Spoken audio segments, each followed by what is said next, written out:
Hey guys, I'm going to do a quick video and tell you how I price up a lot of my rendering jobs.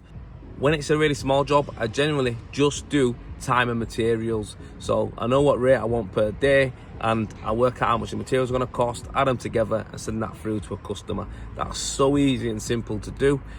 That is only what I do on small jobs though. I don't do that on big jobs. So I'm going to show you a job that I've got behind me and I'm going to tell you how I go about pricing something up this size. This is a pretty standard detached house in Leeds. There's a few things on it, a few variations as far as it is a little bit awkward. Customer wants to keep some of the coins, some of the detailing, keep it in its character, looking a little bit oldie worldy. But the area itself is something that I am looking at and looking at how we would approach it and take the job out. So I'm going to start off with this wall behind me. So if you look at this, I measured this one up with a tape measure, going across the bottom, going up, and if there would be a massive bifold on there or excessive windows, I'll knock off a couple of meters for the windows. But generally when it's like this and you know they're not that big, obviously the bay's not been added in and this one's been cut in half, the reality is we keep the price on, we measure straight through, we keep the price together because the reveals are actually harder and longer and trickier to do than it is to do a meter squared. So there's no benefit in knocking out the windows, you know, when it's small like that. It's fiddly and it's time. If you've got a big bifold or a big double patio door or a massive bay like that, obviously it makes sense, you know, to make yourself more competitive to take a window out like that. But measured across the bottom, measured up, that there is around 50 meters squared of actual render on there. So what that does is measure it and I put it into my Rendervate app in the notes section. So 50 meters and it'll be side gable onto the driveway. Put a bit of a description in there. So I've got 50 meters on that. Front elevation, that's a bit batty on the front of this one. We've got these little features here on these pillars. So that there, it's about a meter squared, around the doors, probably about 4 or 5 meters squared max. Obviously on this one it's about 4 or 5 meters squared again. And then we've got these tricky bits all up here. Overall on the front of that, once you've added up all the little bits, like I say, you've got 1, you've got 2, you've got, well, add that together there, you've got 7, add that on there, you know, you're at 11. Side cheeks, 4 meters, 15, 19. I think for the front of this, I went with 30 meters squared, just for the complexity of it. Like this is all, you know, detailed work. It's going to take a little bit longer. So, you know, squaring them off, going straight through that window, you know, straight through the doors. And then obviously at the front, there's a lot missing when you look around the front there. You know, they've got a big bay, nothing at the bottom, just the sides. But it's around 30 meters squared total for that. Now the gable here, again, is a little bit batty. Got the little, well, it used to be a garage, I think. It must have been back in the day. It looks like it's had an opening for one. But it's shaped like one. It might not even be a garage, but this side extension here, all the way back, the side cheeks up to the chimney stack down there. Again, I've gone with 50 meters squared. Now, this is tricky. It's a tricky area to do, but it's one of them. It would have been easier with the scaffolding being a little bit better, and so better we could have took out the front of that, this and that. So we're probably not going to really benefit or make up any time, you know, working how we've been working on this. But for the measure, you know, you're looking around 50 meters squared. Now, just wanted to get it on this angle, this shot, because obviously people might have just looked at that slip there, the front of that side of this one, and thought 50 meters, where's he got that from?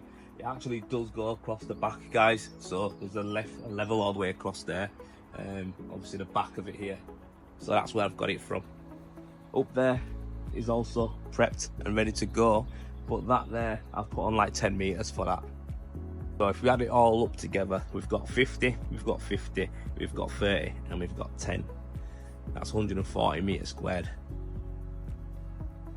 So yeah, this one's, you know, roughly around what the average, you know, property usually is. So in Leeds, a lot of the semi-detached houses, they're around 90 to 120 meters, give or take, and detached are usually running from, like I say, 130, 140 up to 250s really.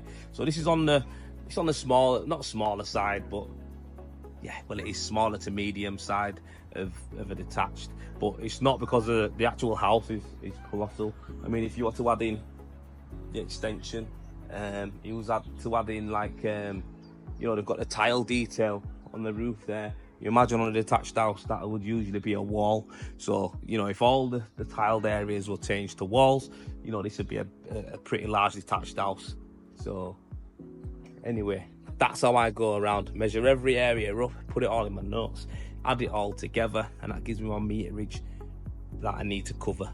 From there, this is where a lot of people get a little bit stuck, I'd say. So I'm on a lot of groups, a lot of forums to do with plastering and rendering, and when it comes to jobs like this, people struggle to price them up.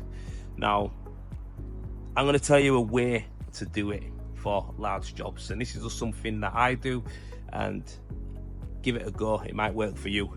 Do what I've just done, measure it up, put all the panels, break them all up, go around, and then what you do then is you go around the job again and you break down how you're going to approach this, how you're going to attack this job. So for me, I just went round, looked at the big gable on the end there. Right, that's a straightforward wall for us. We'll do that in 2 days. You know, we go to the front, it's a bit more trickier, might take us 3 or 4 days. Come round here, a couple of days on there. You know, go around the project and just work out how many days it's going to be, get to a number of what it is. So I'd look at this and be like, this is not actually for this job, I'm just working it out just so I can give you something to work with theoretically. If you say it's going to take you 2 weeks to do, 10 days, 10 man days for you and another guy, you then know how much you are going to pay you and pay the next man, woman, whoever it is who's working with you. So for the 10 days, what that totals, you add that together, that gives you your total labour cost on that job. That's what it gives you. Then you want to take your dimensions, the total area that we've added up, and you want to take that to your supplier. So for instance, for me, I go to P1 and I talk to James Moore and I say, James, I'm doing this system over this background. Can you get me together a cost for this, please, for everything to do with the project? So that's my base coats, my mesh, my primers, my top coats. He will then send me over a quote for that project. From there, you want to add on a little percentage, 5-10%, just to make sure you're covered. You might need an extra few bags, you might need an extra tub of top coat. Let's add on a little bit more. So once you've got that cost together, you then take your labour and you take your materials, you add them together and you divide it by the total metre squared. That's all you do. And that's how you get a meterage price. People generally always ask, what's everyone's going rate? I'm not going to make this difficult for you, because if I start adding stuff in that I have to put into my price, it might make it more difficult for you. So in there, instead of just having labour and materials, I've got overheads. So I've got, you know, I've got costs that I have to do every month to run my business, as far as insurances go, vehicles, fuel, all that kind of stuff. That's all divided up into a daily cost. That then goes into the price as well, and that's divided by the meterage. So that's another way to add more stuff in to make sure that you're getting your prices right. But I'm not going to delve into that because it makes it more difficult and more tricky. That's something you'll have to look at yourself. I'm giving you the principles, the basics of what it is. Materials plus the time divided by the meterage gives you your metre squared price. It's as easy as that. So for customers watching this video, that's how I work out the jobs for you. And for any potential renderers or plasterers who are wondering how to price up meterage, there you go. There's no scientific way to do it. It's just literally good old-fashioned sums, numbers, measures, materials, labours, put into a pot, divided by the project. As an applicator, going on groups and asking people what they charge is not a true reflection of what you should charge. So everyone's circumstances are different. The way my business runs and how much it costs me to run it is going to be totally different than the person down there who's got, you know, himself and a labourer, or it's going to be different than the person down there who's got himself and 4 renderers, you know, 5 vans, whatever. You know, it's going to be totally different, and all that's factored into their price. Always go for your own circumstances. It'll make you more competitive and it'll make it more value to you. At least you know where you're going to be and where you're going to be at, you know, as far as, you know, at the end of it, how much money you make as a homeowner. If someone's pricing ridiculously low on the meterage price for a domestic project. Something's got to give. So whether that'll be the products, the system, the quality, how much they value themselves, something's going to give. If it's low, if you look at a price and think, "Buy, that's low," something's giving.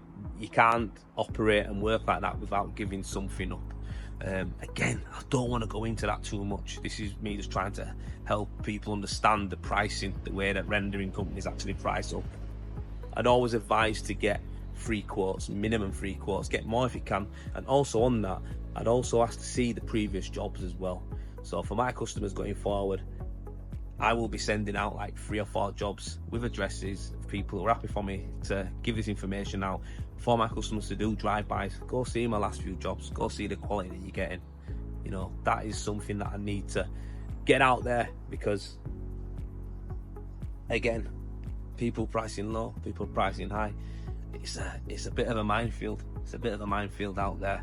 But I hope this helps somebody. I hope it helps somebody. That's the reason why I shoot these videos. It's to obviously promote my business and promote the stuff that I do, the products I use, but also to try and educate the industry and educate customers and potential customers, for everybody, you know, to make sure that everyone, you know, is on board and, you know, they've got some sort of inkling of what's going on. The thing I want to do is see my industry get a bad name from people who are not doing the jobs properly, who are not pricing properly, and then feel like they have to cut corners at the end, cutting down on the quality for the customers. It just gives us all a bad name.